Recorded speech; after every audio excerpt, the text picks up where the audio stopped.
A'udzubillahi minasyaitonirrajim. Bismillahirrahmanirrahim. Assalamualaikum warahmatullahi wabarakatuh. Apa kabar rencang-rencang semua? Semoga semuanya dalam keadaan sehat dan selalu diberikan kewarasan dalam berpikir. Nah, di kesempatan kali ini saya akan membawakan sebuah cerita. Jadi cerita yang akan saya bawakan ini adalah tentang suatu evakuasi jenazah. Pada waktu itu ada seorang pendaki yang jatuh di kawah Gunung Merapi. Itu terjadi pada tahun 2015. Jadi pada waktu itu banyak orang yang menganggap bahwa evakuasi tersebut adalah evakuasi yang mustahil untuk dilakukan. Karena seperti yang kita tahu, ketika seorang jatuh ini ke dasar kawah, apalagi ini Gunung Merapi, ini sangat mustahil untuk dievakuasi. Akan tetapi atas kuasa Allah Subhanahu wa taala, Tuhan Yang Maha Esa, semua ini bisa terjadi. Jadi yang sepertinya tidak mungkin, ini menjadi mungkin. Dan ini benar-benar terbukti ketika salah seorang relawan yang namanya Mas Lahar Bara, nama aslinya Mas Bakat Setiawan atau lebih dikenal dengan Mas Lahar Bara, ini bersama timnya mengevakuasi seorang pendaki yang bernama Eri Yunanto, almarhum Eri Yunanto, di Gunung Merapi di dasar kawahnya pada tahun 2015. Jadi kisah ini adalah kisah kemanusiaan, kisah yang paling heroik, evakuasi yang sepertinya mustahil. Atas kuasa Allah Tuhan Yang Maha Esa, semuanya dapat terjadi. Nah, kira-kira seperti apa kisah ini dan adakah kejadian-kejadian mistis yang mengiringi ketika proses evakuasi tersebut? Baik, sebelum kami menuturkan lebih jauh apa yang sudah dialami oleh Mas Lahar Bara ini, sedikit untuk informasi. Jadi kali ini adalah POV ini POV, point of view. Jadi point of view itu adalah sudut pandang. Jadi biasanya digunakan para penulis untuk membuat sudut pandang tentang penulis tersebut dalam tulisannya. Kalau di dalam media sosial ataupun platform lain seperti YouTube ini, biasanya POV ini digunakan untuk saya ini berlaku sebagai Mas Lahar Baranya. Jadi saya ini menyebutkan saya, aku. Akan tetapi karena di sini untuk lebih menghargai dan menghormati Mas Lahar Bara dari sisi kemanusiaan dan perjuangannya yang sangat luar biasa, saya tidak akan menyebutnya dengan aku ataupun saya. Akan tetapi tetap dengan nama Mas Lahar Bara. Baik, sebelum kami menuturkan lebih jauh, kami ingin mengucapkan banyak terima kasih bagi rencang-rencang semua yang sudah mendukung kami sejauh ini. Semoga amal kebaikan rencang-rencang semua dibalas sesuatu yang lebih besar dan berlipat-lipat oleh Allah Subhanahu wa taala. Amin. Baik, tanpa berlama-lama, segmen pengalaman pendakianmu kita mulai.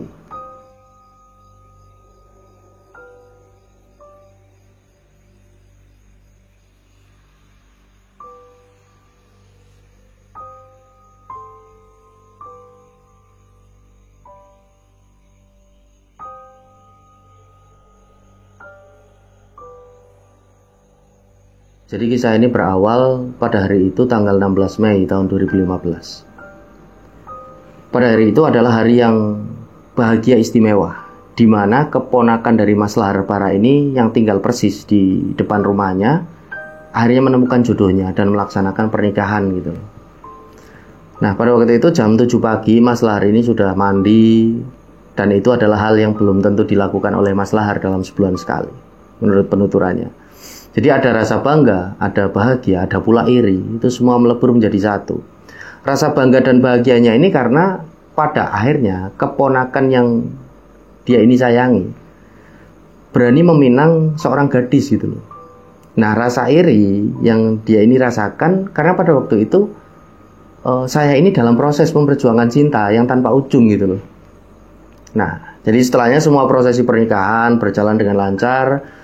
Dan sampai pada akhirnya HP-nya Mas Lahar Bara ini mulai penuh dengan notifikasi dari grup WhatsApp Barameru. Nah, Mas Lahar Bara ini kaget, kok ada red code ya dari ketua mereka. Yang artinya red code ini mengharuskan seluruh anggota untuk segera berkumpul di base camp pada waktu itu juga. Jadi pada waktu itu Mas Lahar Bara ini kan izin, tidak bisa merapat karena masih ada acara nikahan dan kondisi badannya memang sakit pada waktu itu. Jadi agak kurang fit gitulah. Nah, bukannya izin yang didapatkan, justru Mas Lahar ini langsung ditelepon oleh salah seorang temannya namanya Kang Sam Suri. Beliau ini adalah orang yang mengurus registrasi pendaki di Gunung Merapi gitu loh. Nah, dalam teleponnya Kang Sam ini bilang bahwa Mas Lahar ini harus segera merapat ke base camp pada saat itu juga. Nah, akhirnya karena Mas Lahar ini merasa penasaran gitu kan, dengan berat hati dia bersama satu temannya namanya Abi yang juga anggota Barameru ini langsung bergegas menuju ke base camp. Jadi sesampainya di base camp ini, hal yang tidak biasa kan mulai terlihat. Jadi semua orang ini menampakkan raut muka yang seperti sedih, cemas, dan nampak ini ketakutan. Nah, dalam benak Mas Lahar ini batinnya, ini pasti ada sesuatu, ada kecelakaan di gunung yang sangat fatal sampai kondisinya seperti ini. Nah, setelahnya Mas Lahar ini jalan kan dari tempat parkir ini menuju ke posko. Pada waktu itu tidak ada satu orang pun yang menyapa, jadi semua ini nampak sibuk sampai pada akhirnya Kang Sam yang tadi nelpon itu menghampiri Mas Lahar dan langsung memeluk. Belum pernah ini seumur hidup Mas Lahar ini dipeluk oleh Kang Sam, jadi cuma pada waktu itu. Ini meluk sambil nangis. Nah, Mas Lahar ini kan tanya sama dia, ada apa sebenarnya? Nah, kemudian dia ini bilang, Har, ana wong sing tiba ning kawah. Har, ada orang yang jatuh ke dalam kawah, ke dasar kawah. Terjawab sudah pertanyaan yang tadi ada di dalam benak Mas Lahar ya. Wajar kalau semua orang ini jadinya merasa sedih. Wajar ketika semua nampak takut, karena mereka sadari betul pada waktu itu bahwa yang akan mereka hadapi kali ini bukanlah evakuasi seperti biasanya. Kemudian Mas Lahar ini masuk ke posko karena pada waktu itu ketua mereka, ketua Barameru sedang tidak berada di tempat. Dan kebetulan Mas Lahar ini adalah wakil ketua dalam organisasi tersebut, Barameru, yang bergerak dalam bidang search and rescue, SAR itu. Maka Mas Lahar ini sadar betul, saya tidak boleh larut dalam kecemasan, kesedihan. Nah, Mas Lahar, teman-teman mulai asesmen data, mulai dari siapa, kapan, dan bagaimana. Nah, Mas Lahar juga harus berani ngambil keputusan, menutup jalur pendakian. Padahal pada waktu itu, banyak sekali, ada ribuan pendaki yang ingin naik ke Gunung Merapi. Jadi memang ramai sekali pada waktu itu. Akhirnya Mas Lahar ini memberikan penjelasan kepada para pendaki yang ada di situ tentang penutupan jalur. Jadi setelah semua pendaki ini terkoordinasi, mereka ini akhirnya fokus pada rencana evakuasi selanjutnya gitu. Nah, tanpa pikir panjang, Barameru, mereka ini memberangkatkan satu tim untuk ke atas, membersihkan semua pendaki yang ada di atas itu, untuk turun semua tanpa terkecuali. Jadi jalur ini dikosongkan untuk evakuasi. Saat itu mereka belum berpikir tentang bagaimana mereka akan mengambil korban dari dasar kawah. Jadi yang mereka ini pikirkan adalah bagaimana dengan keterbatasan sumber daya manusia, mereka ini bisa bagi tugas gitu loh. Jadi agak berat juga itu pada waktu itu. Nah, alhamdulillahnya teman-teman yang ada di situ sangat solid. Mereka ini benar-benar sangat bertanggung jawab dengan tugas dan job desk-nya masing-masing. Jadi dari mulai menyiapkan logistik, memberitahu keluarga korban secara langsung, mereka ini benar-benar tanggung jawab gitu. Nah, waktu ini terus berjalan. Namun mereka ini masih belum tahu apa yang harus mereka ini lakukan selanjutnya, sampai pada akhirnya mereka berkoordinasi gitu loh dengan pihak Taman Nasional, dengan SAR dan unsur-unsur lain yang akan mereka libatkan. Pada akhirnya mereka mengadakan rapat sampai subuh hari tanggal 17 Mei tahun 2015. Pembahasan mereka ini hanya masih fokus pada satu hal. Ini siapa eksekutor yang mau untuk turun gitu loh ke dasar kawah. Sampai hari Minggu pagi itu, mereka ini belum juga mendapatkan siapa yang mau gitu, orang yang mau dan mampu untuk melaksanakan tugas ini. Karena memang berat ya rencang-rencang. Nah, Mas Lahar ini tahu semua orang pada waktu itu berharap banyak kepada Mas Lahar. Karena Mas Lahar ini sudah punya pengalaman menurut mereka gitu loh. Karena Mas Lahar beberapa kali turun ke kawah untuk melakukan mitigasi dan pemetaan jalur evakuasi. Jadi kan sudah terbiasa. Jadi orang-orang mengharapkan kepada dirinya. Jadi pada waktu itu Mas Lahar ini merasa seperti pecundang. Aku ini satu-satunya harapan, tapi aku kok gak gelem yo melakukan hal ini. Karena kondisi badan pada waktu itu benar-benar tidak fit Mas Lahar ini. Akhirnya kan beliau hanya bisa memberikan gambaran tentang jalur ke kawah dan segala resikonya lah. singkat cerita pada jam 10 pagi di hari Minggu tanggal 17 Mei tahun 2015 sampai ini pada jam 10 siang, tim SMC ini masih belum menemukan relawan yang bersedia gitu untuk turun. Jadi pada akhirnya semua orang membujuk Mas Lahar, berharap Mas Lahar ini siap dan mau untuk melakukan evakuasi turun ke dasar kawah. Nah, pada waktu itu Mas Lahar ini benar-benar bingung dengan apa yang harus dirinya ini lakukan. Nah, pada dasarnya Mas Lahar ini mau, tapi kondisi badannya benar-benar tidak fit, sedang tidak sehat gitulah pada waktu itu, benar-benar sakit. Akhirnya dilakukanlah lagi rapat koordinasi yang menghadirkan pada waktu itu lebih banyak unsur. Bahkan keluarga dari korban pun didatangkan gitu. Nah, tidak ada seorang pun yang berani mengajukan diri, termasuk Mas Lahar.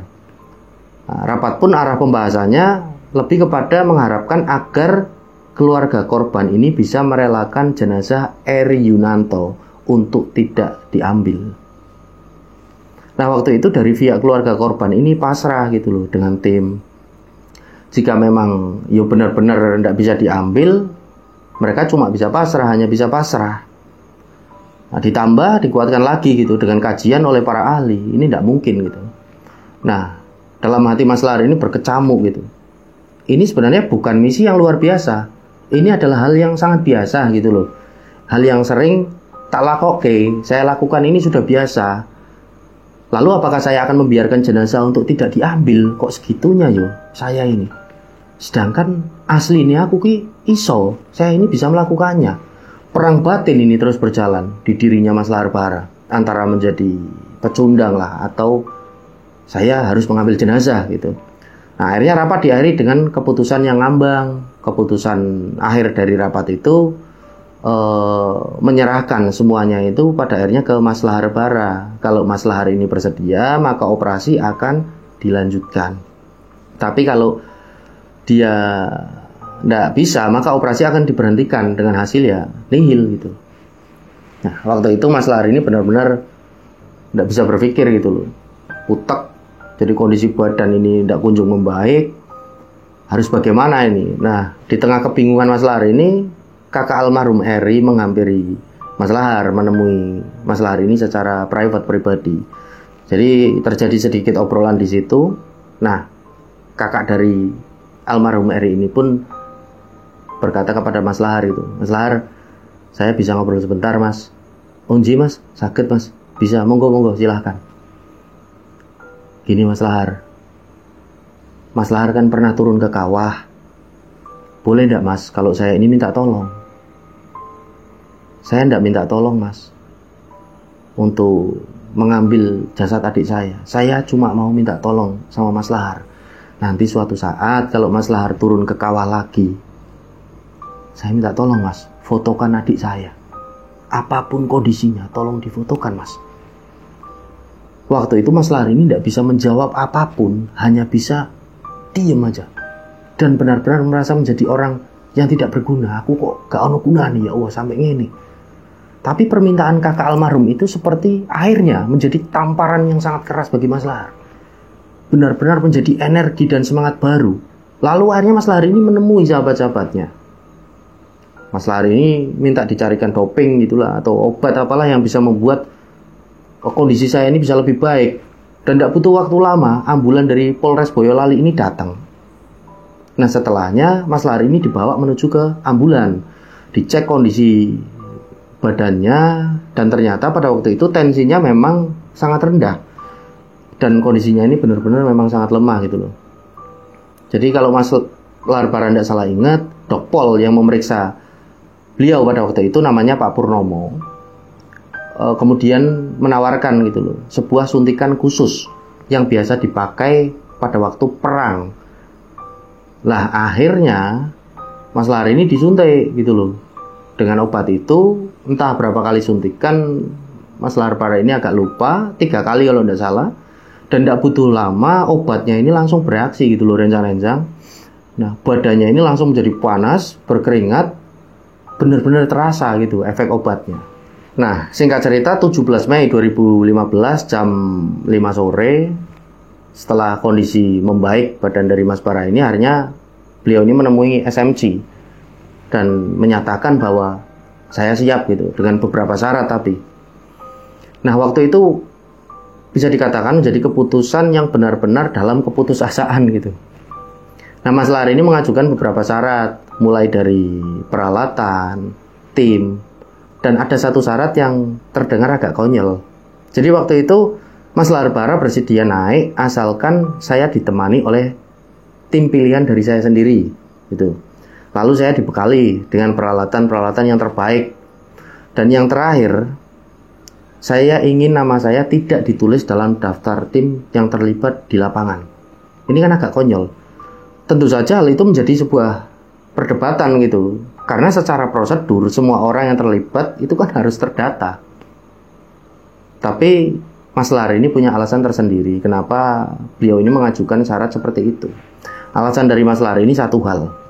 Ketika operasi ini gagal dan saya mati di lapangan, anggap saya adalah tim ilegal yang tidak berkoordinasi. Sehingga SMC tidak akan disalahkan oleh publik karena dianggap telah mengirimkan orang untuk misi yang sebenarnya sudah dilarang untuk dilaksanakan gitu loh alasannya. Alhamdulillahnya semua syarat Mas Lahar Bara disetujui oleh SMC dan Mas Lahar beserta timnya melakukan persiapan ini secara sembunyi-sembunyi tanpa terpantau oleh orang luar lah, bisa dikatakan seperti itu karena syarat tadi. Akhirnya SMC ini menelpon keluarga Mas Lahar Bara, intinya meminta izin dan pangestu, mohon doa restu agar operasinya ini berjalan dengan lancar dan semua tim ini nantinya diberikan keselamatan.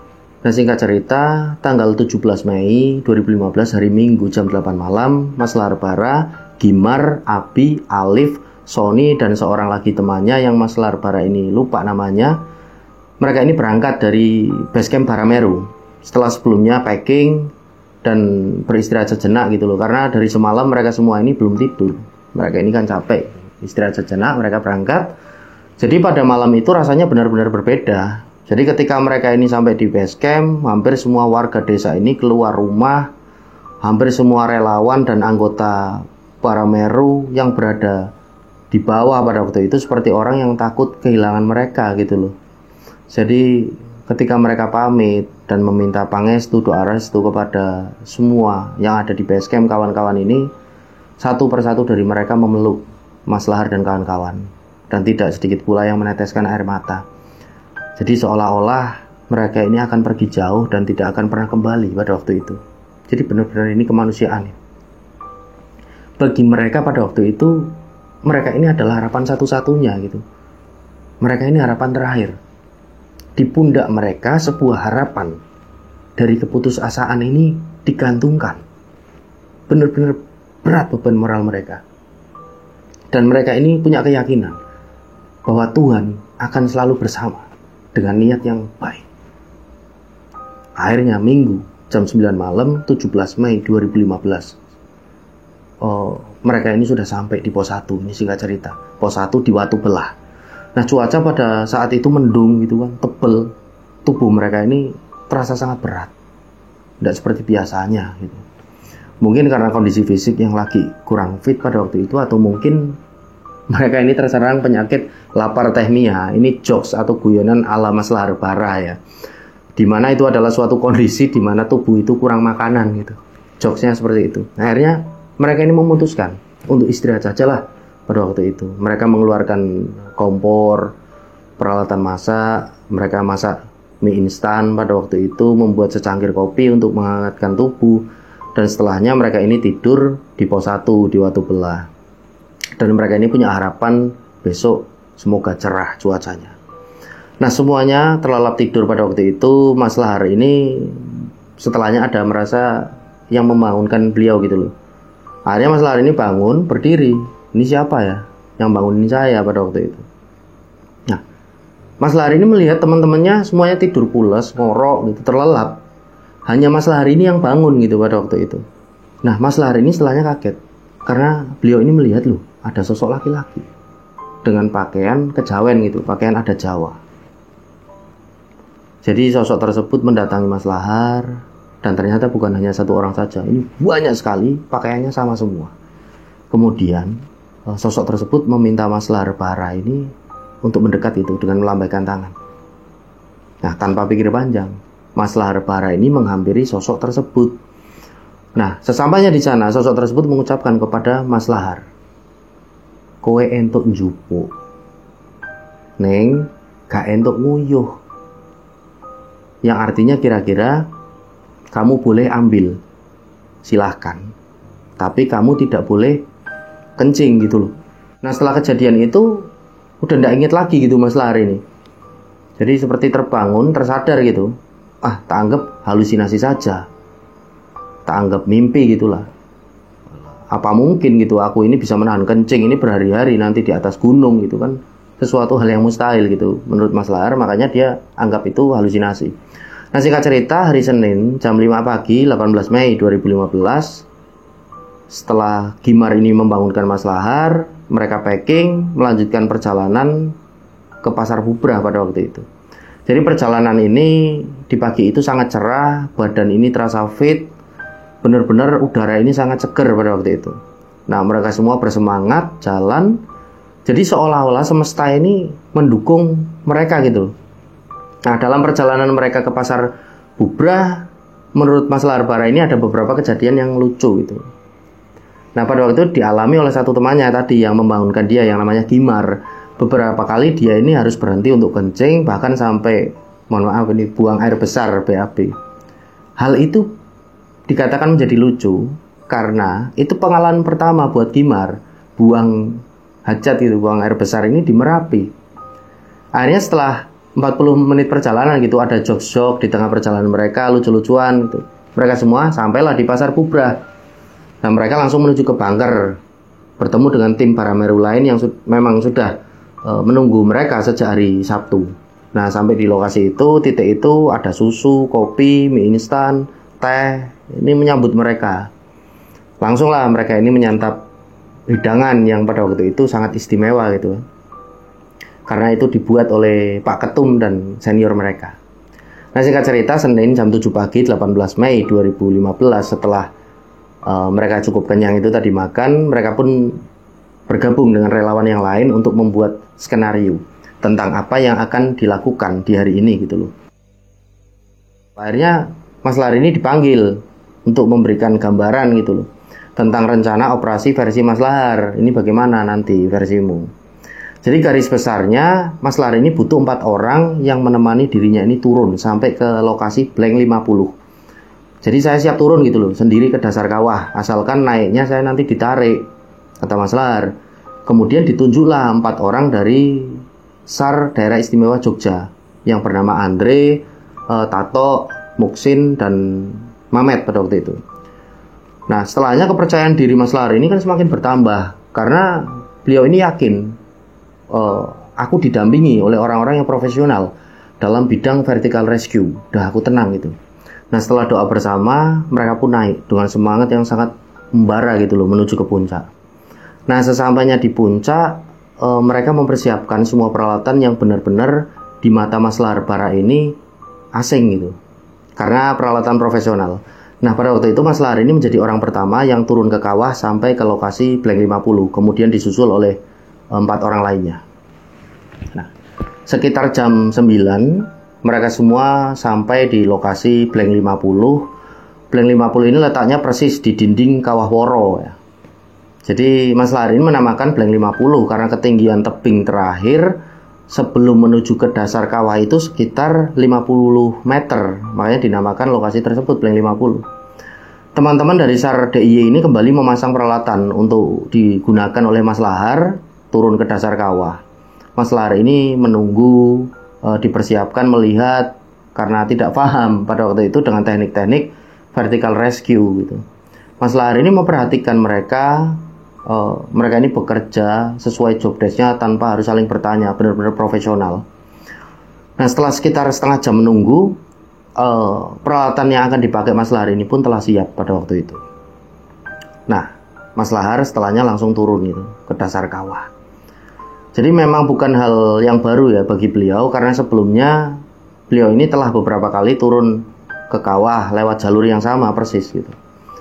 Nah, sesampainya di dasar kawah, Mas Lahar ini dipandu oleh tim yang dari puncak. Mereka membuatkan lintasan imajiner untuk Mas Lahar. Nah, penggambarannya Mas Lahar ini seperti orang-orang yang lagi nyari harta karun itu di film-film kartun gitu loh. Jadi Mas Lahar ini harus berjalan maju sekian langkah, lalu belok kiri, belok kanan. Hal itu dilakukan untuk menghindari ranjau rencang-rencang yang suhunya itu ratusan derajat.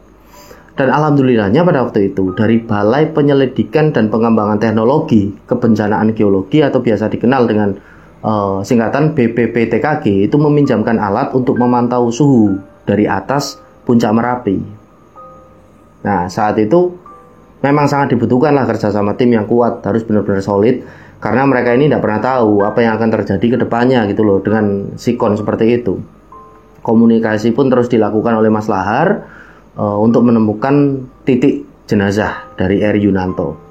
Jadi pada waktu itu sudah terpantau sebenarnya dari puncak lewat binokular gitu. Mas Lahar ini diarahkan berjalan harus kemana, dan alhamdulillah cuaca pada saat itu sangat cerah lah bisa dikatakan. Jadi Mas Lahar ini bisa leluasa berada di perut Merapi. Hampir 1 jam lebih nih Mas Lahar ini berputar gitu mencari keberadaan dari jenazahnya Eri Yunanto. Dan akhirnya terlihat dari kejauhan yang sudah pasti itu adalah jenazah dari Eri. Bayangkan rencang-rencang berada di dalam sebuah kawah, apalagi ini Gunung Merapi. Tidak sanggup jika harus menjelaskan seperti apa gitu loh kondisinya. Bayangkan sendiri, ketika ada manusia terjatuh dari ketinggian 200 meter. 200 meter loh. Seperti kita menjatuhkan semangka dari ketinggian 20 atau 30 meter gitu. Coba dibayangkan. Nah, singkat cerita setelah memberikan laporan kepada tim, Mas Lahar ini memutuskan untuk istirahat sejenak di lokasi itu sambil menikmati sebatang rokok, santai, sebentar istirahat gitu. Nah, logistik yang Mas Lahar pada waktu itu menurut penuturannya adalah cuma 1 teh pucuk gitu dan sebatang coklat yang dikasih oleh temannya ketika akan naik gitu ke puncak. Nah, saat itu yang ada dalam pikiran Mas Lahar ini hanya sebuah penyesalan, punya rasa nyesel beliau ini. Kenapa ini harus terjadi? Kenapa harus ada korban? Kenapa peringatan saya ini tidak dihiraukan gitu? Jadi tanggal 6 Mei atau 10 hari sebelum kejadian, Mas Lahar Bara ini membuat sebuah postingan di Facebook yang isinya adalah peringatan kepada para pendaki agar tidak ke puncak Merapi karena pada waktu itu kondisinya sangat berbahaya.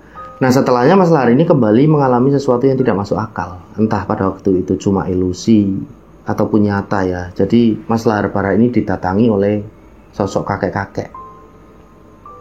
Tapi Mas Lahar Bara ini udah tidak asing dengan sosok tersebut. Sudah biasa dia lihat di pasar bubrah gitu. Kemudian sosok tersebut bertanya kepada Mas Lahar Bara, "Iku arep digawa. Gak usah digawa. Ben dadi pepeling nggo liyane. Lan kowe gak usah nguyuh." Yang artinya kira-kira udah jenazah itu ndak usah diambil untuk peringatan. Udah pokoknya ndak usah diambil untuk peringatan. Dan kamu ndak boleh kencing. Lagi-lagi seperti itu. Nah, setelahnya sosok kakek tersebut berucap kembali gitu loh. "Salahe dhewe, midak-midak mahkotaku. Salahnya sendiri telah menginjak-injak mahkotaku. Ben nggo pepeling kabeh. Merapi gak mung gunung. Merapi iki gak mung lemah mbek watu. Merapi iki raga sing ana sukmane. Nek menungso kabeh apik mbek Merapi mbek alam, alam bakal balik apik mbek menungso." Jadi Merapi itu tidak cuma hanya gunung. Merapi itu adalah raga. Setiap raga ini punya sukma, punya roh. Jadi setiap manusia yang kurang ajar terhadap alam, terutama Gunung Merapi, ini akan merasakan akibatnya. Justru sebaliknya, ketika manusia ini baik terhadap alam, alam juga akan baik kepada manusia. Nah, setelahnya Mas Lahar Bara ini pun menjawab, "Pangapunten, Mbah, mesakno keluargane mun teng ngandhap nenggo. Kasihan, Mbah, mohon maaf, keluarganya sudah nunggu di bawah." Kulo badhe mohon izin badhe beto eri wangsul tengandap. Saya minta izin akan membawa jasad dari eri ini untuk turun ke bawah. Yo gowonen neng aku ditinggali. Ya silakan dibawa, tapi aku ditinggali sesuatu gitu. Nah setelahnya Mas Lahar Bara ini seperti tersadar gitu dari lamunan. Nah waktu itu matahari tepat berada di atas kepala. Akhirnya Mas Lahar ini kembali menghampiri jenazah dari Eri Yunanto. Nampak waktu ini semakin siang. Mas Lahar ini benar-benar dikejar waktu gitu loh. Berpacu dengan waktu, berpacu juga dengan gas beracun yang hanya bisa terurai oleh sinar matahari. Jadi pada waktu itu Mas Lahar ini sudah melewati batas kemampuan maksimal yang beliau ini udah tidak sanggup gitu loh. Akhirnya beliau ini memutuskan untuk meminta bantuan dari sahabatnya si Andre tadi, Andre Sambodo yang dari SAR DIY yang berada di Blank 50, lokasi Blank 50. Nah sambil menunggu Andre, Mas Lahar ini coba merapikan Eri pada waktu itu. Bagian kepala dari Eri ditutup karena tidak ingin Andre ini melihat kondisi dari jenazahnya Eri. Nah setelah menunggu akhirnya kurang lebih 1 jam, Andre ini tiba ya di bawah, dan benar saja kali ini terasa berbeda situasi dan kondisinya. Jadi Andre ini sempat ngeblank gitu di situ beberapa saat. Saat itu Andre ini sempat berkata, Mas, ayo Mas dang rampung no Mas, ayo cepat selesaikan Mas. Aku nggak mau terjadi apa-apa. Aku ini pengantin baru Mas. Jadi pada waktu itu Andre berkata seperti itu. Dan suasana mencekam ini pun pecah ketika gitu loh. Jadi Andre dan Mas Lahar ini akhirnya kan bercanda gitu. Mas Lahar mencandai Andre untuk menghilangkan kebosanan juga gitu. Akhirnya perlahan mereka mulai memasukkan bagian-bagian dari Eri ke kantong gitu. Jadi kejadian yang benar-benar luar biasa. Mereka harus cepat lakukan, waktu itu semakin sore, haruslah segera menyelesaikan ini semua gitu. Nah tenaga ini benar-benar terkuras, tapi tidak ada alasan bagi mereka untuk menyerah. Karena ada ribuan orang yang mengharapkan keberhasilan mereka ini di bawah. Jadi karena kerjasama tim yang solid, akhirnya membuat operasi ini berjalan dengan sangat lancar. Dan setelah mereka membawa jenazah dari Eri ini menuju tali, mereka kembali menuju titik turun. Nah setelahnya dalam perjalanan mereka menuju ke titik untuk naik, ternyata mereka ini masih menemukan satu bagian yang tertinggal, bagian dari Eri ini. Nah Mas Lahar ini teringat dengan sosok kakek-kakek tadi, mbah-mbah tadi yang menemuinya dalam lamunan, bahwa sosok itu minta untuk ditinggali. Mungkin inilah yang dia inginkan gitu. Jadi semoga ini kejadian pertama dan terakhir kalinya ya, menurut penuturan Mas Lahar ini. Akhirnya mereka melanjutkan ke titik penjemputan. Andre ini dipersilahkan untuk naik duluan sama Mas Lahar pada waktu itu. Nah setelahnya Mas Lahar ini kembali sendirian di dasar kawah menunggu Andre sampai ke titik aman kan di lokasi Blank 50 itu. Akhirnya tiba giliran Mas Lahar ini untuk naik. Jadi benar-benar butuh perjuangan karena harus menahan rasa sakit di kaki Mas Lahar gitu, kakinya rasa nyeri itulah. Ketika turun itu kan betisnya sempat kejatuhan batu, jadi kan lumayan nyeri. Nah rasa sakit itu diabaikan oleh Mas Lahar karena ada hal yang lebih penting lah dari sekedar menuruti rasa sakit menurut beliau pada waktu itu. Nah setelah beliau ini sampai di atas di Blank 50, mereka berlima sama-sama mengucapkan puji syukur karena mereka ini masih diberi keselamatan gitu. Dan karena waktu yang sudah semakin sore, pada saat itu mereka memutuskan untuk segera naik ke puncak. Mereka tidak mau kemalaman lah di dalam kawah Merapi gitu. Bisa berbahaya juga karena kaki Mas Lahar juga cedera. Dan setelah itu Mas Lahar ini mendapatkan giliran pertama untuk naik, baru kemudian disusul oleh 4 orang lainnya, 4 tim lainnya gitu loh. Nah, waktu ini terus beranjak, semakin sore Mas Lahar ini sudah menjadi orang pertama yang berada di puncak. Beliau ini benar-benar mengucapkan rasa syukur kepada Tuhan. Jadi hanya ada rasa haru, ternyata di puncak sahabat-sahabat Mas Lahar ini sudah menunggu gitu loh. Jadi terlihat jelas di wajah mereka ini, satu persatu lah dari mereka ini memeluk Mas Lahar gitu, mengucapkan selamat atas keberhasilan ini. Jadi luar biasa. Rasa haru ini benar-benar mengharu biru. Air mata ini menetes pada waktu itu, semuanya ini menangis. Nah, dalam hati Mas Lahar Bara ini berkata, ya Tuhan, terima kasih Engkau anugerahkan sahabat-sahabat yang menemaniku dalam suka, dalam duka. Berikanlah mereka panjang umur, kebahagiaan, karena mereka adalah orang-orang yang memanusiakan manusia gitu. Setelahnya mereka turunkan dari puncak pada tanggal 18 Mei 2015 jam 6 sore. Akhirnya mereka pun sampai di Pasar Bubrah. Nah, meskipun dengan menahan rasa sakit di kakinya, Mas Lahar Bara ini seakan semua rasa sakit itu hilang oleh canda tawa teman-teman ini di Pasar Bubrah itu. Akhirnya segelas kopi panas, mie instan ini dibikin di situ. Mereka makan, mereka ngobrol, bercanda.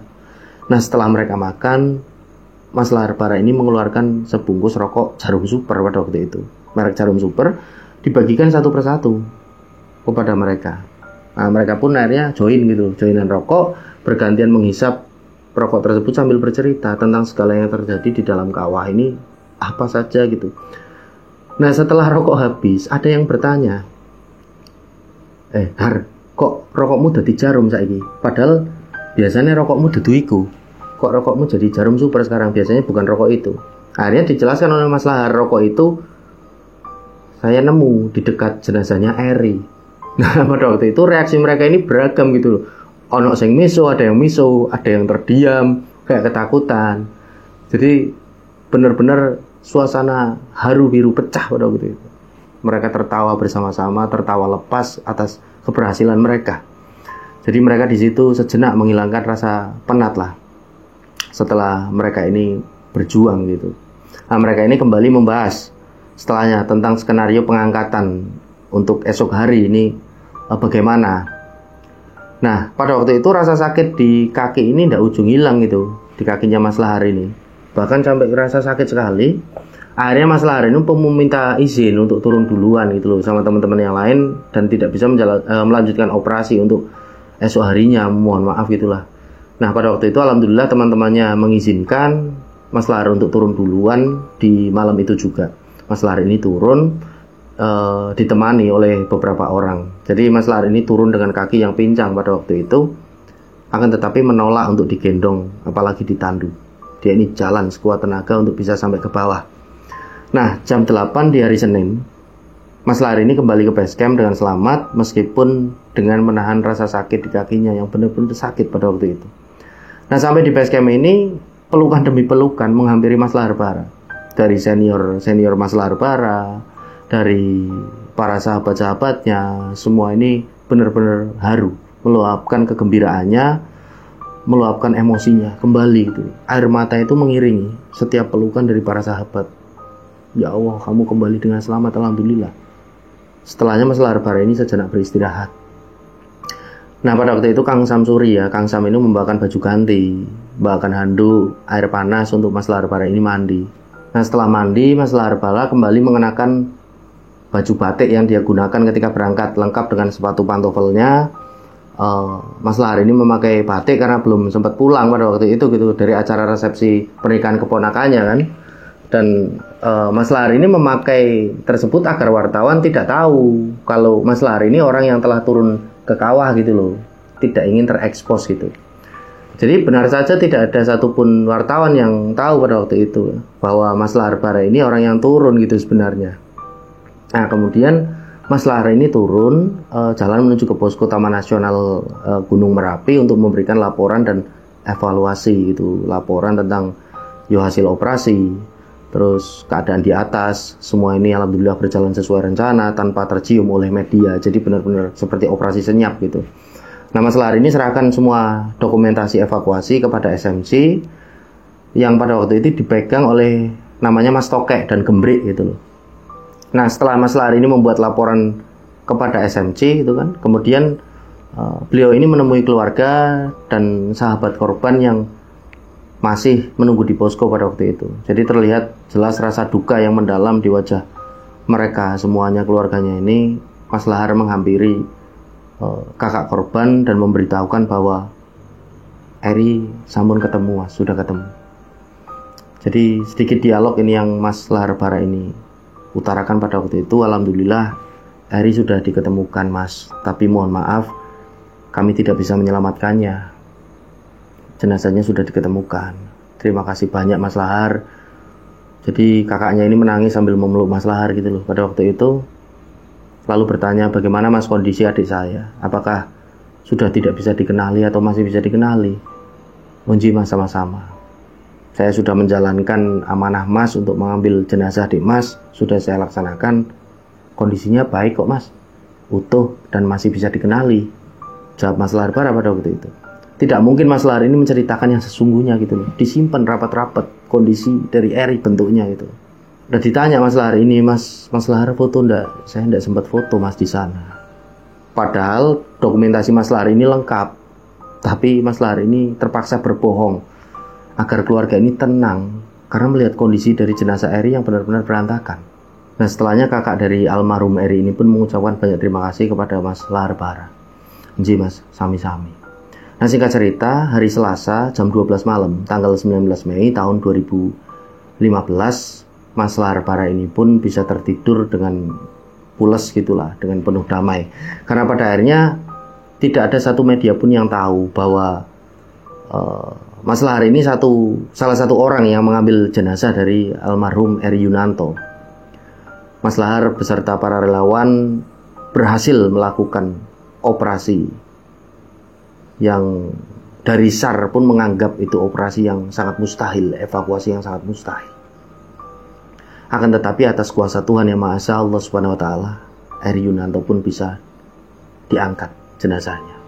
Nah, singkat cerita, pada pagi harinya Mas Lahar Bara ini didatangi oleh keluarga korban yang meminta agar tidak ada satupun gambar atau apapun tentang Eri Yunanto yang nantinya beredar keluar gitu loh. Padahal waktu itu di New Selo, di Basecamp sudah ada puluhan wartawan dari beberapa stasiun TV gitu yang siap meliput gitulah.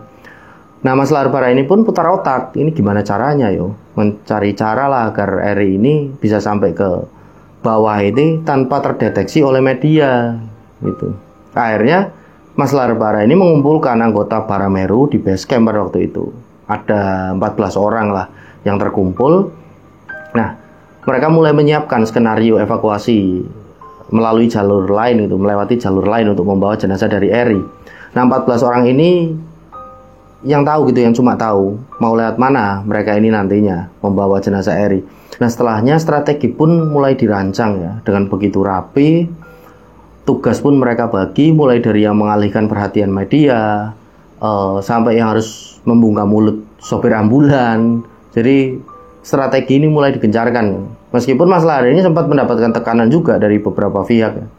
Jadi Mas Lahar akan tetaplah merahasiakan skenario ini. Bahkan SMC pun tidak Mas Lahar ini beritahu. Nah, tanggal 19 Mei 2015, hari Selasa jam 4 sore pada waktu itu, akhirnya setelah menunggu cukup lama dan harus dengan sembunyi-sembunyi, benar-benar sembunyi-sembunyi, jenazah Eri Yunanto sampai di Basecamp dengan sempurna tanpa diketahui oleh satupun media. Nah, setelahnya iring-iringan mobil polisi, mobil keluarga ini melewati mereka semua. Mereka, Mas Lahar Bara dan teman-teman ini sujud syukur ya, karena pada akhirnya semua proses evakuasi ini berjalan dengan lancar pada waktu itu. Mereka ini bersujud bersyukur, akan tetapi sepandai-pandainya tupai meloncat, akhirnya jatuh juga. Ini seperti kata peribahasa gitu loh. Jadi Mas Lahar Bara ini berhasil bersembunyi dari media lebih dari 24 jam sampai akhirnya pun terbongkar gitu. Jadi semua media ini menghujani Mas Lahar Bara dengan ratusan pertanyaan itu. Dan akhirnya kan beliau ini tidak punya pilihan lain selain berbicara, menyampaikan semua yang sudah beliau ini lakukan pada waktu itu, laksanakan hingga keberhasilannya mengevakuasi jenazah dari almarhum Eri Yunanto.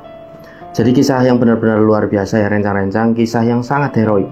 Jadi kisah evakuasi jenazah dari almarhum Eri Yunanto di kawah Gunung Merapi ini benar-benar pada awalnya ini banyak pihak ini yang merasa ini mustahil untuk dilakukan gitu. Bahkan termasuk saya pribadi, jujur saja, pada waktu mendengar berita itu di tahun 2015, ya Allah, di kawah Merapi ini bagaimana cara evakuasinya gitu loh. Nah, ternyata keniatan baik ini dijawab oleh Allah Subhanahu wa Ta'ala, oleh Tuhan Yang Maha Esa, dengan mengirimkan seorang manusia yang benar-benar berhati malaikat bernama Bakat Setiawan, yang lebih dikenal dengan Mas Lahar Bara. Jadi rencang-rencang bisa cek ya, Mas Lahar Bara di YouTube banyak sekali, orangnya gondrong, benar-benar Avenger sejati beliau. Jadi beliau rasa kemanusiaannya juga sangat tinggi. Jadi saya sangat salut dengan Mas Lahar Bara. Terima kasih Mas, karena adanya Mas Lahar Bara ini menjadi inspirasi bagi saya dan rencang-rencang lain ini untuk tetap melestarikan alam, tetap menjunjung tinggi nilai-nilai kemanusiaan itu di atas segala-galanya.